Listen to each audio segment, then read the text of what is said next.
एक बार की बात है। एक छोटे से गांव में एक हाथी रहता था। हाथी बहुत बड़ा और घने जंगल में रहने वाला था। वह किसी से नहीं डरता था और लोगों को अपनी शक्ति का एहसास कराना पसंद करता था। एक दिन गांव में एक कुत्ता भी था। वह कुत्ता छोटा और काफी होशियार था।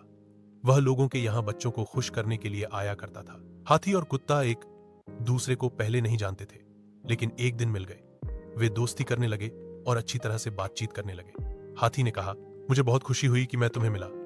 मैं शायद दुनिया का सबसे बड़ा और ताकतवर जानवर हूं। कुत्ता समझता था कि हाथी थोड़ा बड़ा और घमंडी है, इसलिए उसने कहा, हाथी, मुझे मालूम है कि तुम बहुत बड़े हो, लेकिन फिर भी इंसान तुम्हें धकेल कर मार सकता है और मुझे तो बहुत छोटा और दुर्बल होने की वजह से सब कुछ बचाना होता है। हाथी इस पर हंसते हुए कहा, तुम ठीक कह रहे हो, लेकिन फिर भी मैं कभी बचने के लिए तुम्हारी मदद ले सकता हूं।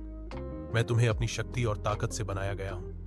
कुत्ता गंभीर रूप से बोला, मैं जानता हूं कि तुम कितने शक्तिशाली हो, लेकिन प्रेम और सहायता देने की क्षमता मेरे पास है। यह सुनकर हाथी सोच में पड़ गया।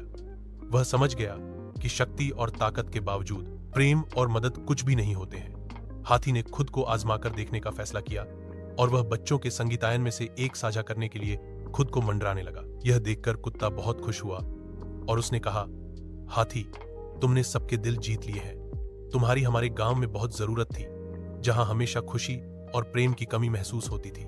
हाथी बहुत खुश हो गया क्योंकि उसने समझ लिया था कि हाथी और कुत्ता एक ही गुण रखते हैं, प्रेम और सहायता देने की क्षमता।